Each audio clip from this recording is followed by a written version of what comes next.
یعنی اگر ہم یہ کر دیں کہ بھئی اللہ نے میری تقدیر میں ہدایت نہیں لکھی ہے تو پھر تو آپ کو جنت جانا چاہیے، آپ جیسے بھی زندگی گزاریں، اگر ہدایت نہیں لکھی ہے اور گمراہی لکھ دی ہے تو پھر تو آپ کو جنت، کیونکہ اللہ تعالیٰ تو رحیم ہے، کریم ہے. تو ایسے نہیں ہے اللہ، یعنی یہ ایک خیال جو ہے وہ غلط ہے.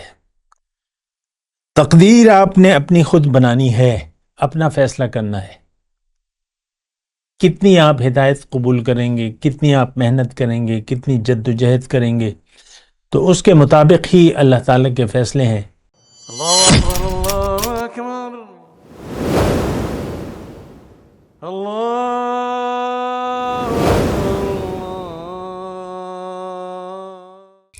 اللهم صل على سيدنا محمد وعلى آل سيدنا محمد بعدد كل ذرة مئة ألف ألف مرة. سامعین اور ناظرین کرام، السلام علیکم ورحمۃ اللہ وبرکاتہ. آج کا ہمارا موضوع تقدیر کے بارے میں ہے. تو اس کی تھوڑی سی وضاحت. تقدیر کا مطلب اندازہ، قدر، تقدیر.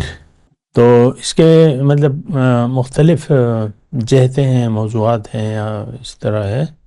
تو ایک تو یہ ہے کہ انسان تقدیر کے معنی ہم نے غلط لیے ہوئے. تو تقدیر دو قسم کی ہے.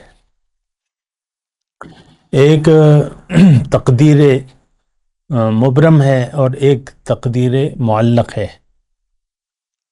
تقدیر مبرم میں وہ آتے ہیں، وہ اللہ تعالیٰ کا ایک فیصلہ آپ کے بارے میں جو بھی ہے اس کا تعلق آپ کی پیدائش سے ہے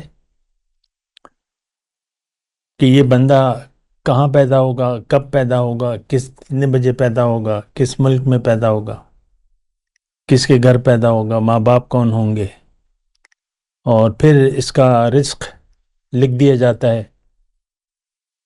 جو بھی اس کی وہ ہیں، وہ سارے اندازے ظاہری طور پہ جو بھی نظام ہے اللہ تعالیٰ کا، ربوبیت کا، وہ اللہ تعالیٰ نے فیصلہ کیا ہوا ہے.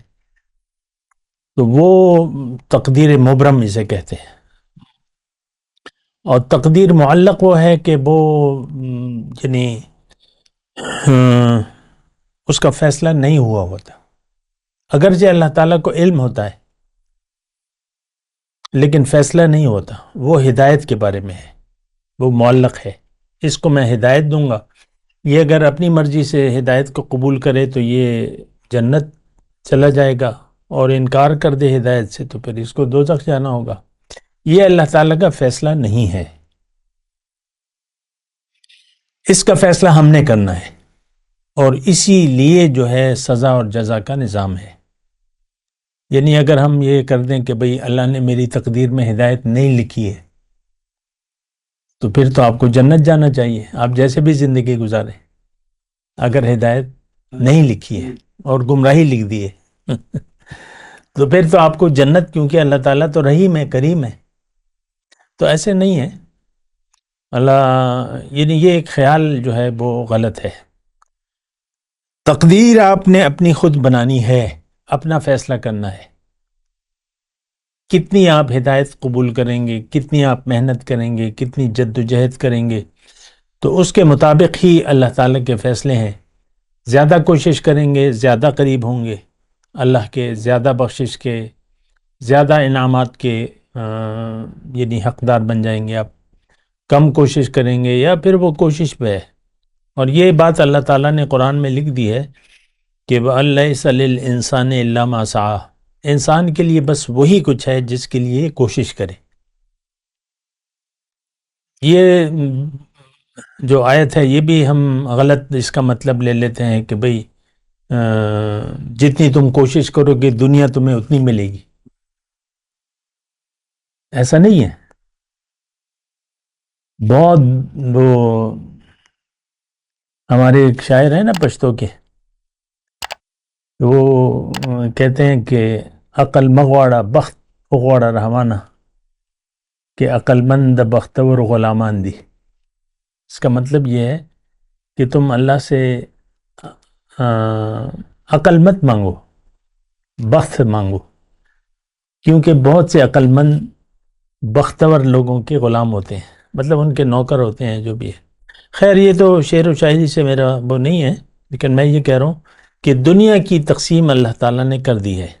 حدیث کا ایک مفہوم ہے کہ کائنات کی پیدائش سے 50,000 سال پہلے اللہ تعالیٰ نے سارے انسانوں کی تقدیر لکھ دی تھی، کائنات کی تخلیق۔ اب وہ کب، وہ تو ارب ہا سال ہیں کائنات کی عمر جو ہے، انسان تو ابھی آیا ہے دنیا میں، تو وہ تقدیر لکھ دی گئی ہے۔ تو تقدیر جو روحانی ہے وہ آپ نے خود لکھنی ہے، خود فیصلہ کرنا ہے، اور اللہ تعالیٰ نہ کسی کو زبردستی ہدایت دیتا ہے نہ گمراہ کرتا ہے۔ وہ آیت کا جو ہم نے غلط مطلب لیا ہے نا کہ اللہ تعالیٰ یہدی من یشاء یضل من یشاء یہدی من یشاء، وہ اس کا معنی غلط لیا ہے ہم نے۔ وہ آپ کی مرضی پر، یہدی الیہ من ینیب، اللہ تعالیٰ ہدایت اس کو دیتا ہے جو رجوع کر لیتا ہے، جس کے لیے وہ کوشش کرتا ہے۔ تو اللہ تعالیٰ نے قرآن میں بھی یہ فرمایا ہے کہ انا ہدیناہ السبیل اما شاکرا و اما کفورا، انسان کو میں نے راستہ بتا دیا ہے، اب اس کی مرضی ہے کہ اگر یہ شکر گزاری کا رویہ اختیار کرتا ہے یا ناشکری کا، اس کی مرضی ہے۔ آپ دیکھ لیں، اپنی زندگی میں دیکھ لیں، ایک برا کام کرنا چاہیں نامناسب تو کوئی آپ کو روکے گا تو نہیں، الا یہ کہ آپ خود اسے رک جائیں یا کوشش کریں رکنے کی۔ جب تک آپ نہیں کوشش کریں گے تو وہ پھر تو مجبور نہیں ہے انسان، اللہ تعالیٰ نے اس کو خود مختار بنایا ہے، اور یہی جو یعنی اللہ کا فیصلہ ہے، اس کو اللہ تعالیٰ نے امانت کے نام سے قرآن میں یاد کیا ہے کہ انا عرضنا الامانۃ علی السماوات والارض فابین ان یحملنها واشفقن منها وحملها الانسان، کہ میں نے یہ امانت دی، یعنی پیش کی آسمانوں پہ، زمینوں پہ، پہاڑوں پہ، وہ ڈر گئے اور انکار کر دیا، یہ اب نہیں کر سکتے۔ اور انسان کو اللہ تعالیٰ نے صلاحیت دی تھی تو وہ انسان نے اس کو قبول کر لیا، حملہ الانسان۔ تو یہ مطلب تھوڑی سی بات ہے، میں یہ بات اس لیے کہہ رہا ہوں، ایک بات تو یہ نوٹ کر لیں کہ اصل میں ہماری بہت سی غلط فہمیاں ہیں، اور وہ جب وہ غلط فہمیاں پیدا ہو جاتی ہیں تو پھر تھوڑی سی مشکلات بھی پیدا ہو جاتی ہیں، اور دنیا کا دھوکہ اگر انسان کو لگ جائے تو پھر اس کو پریشانی دنیا ہی کی رہتی ہے۔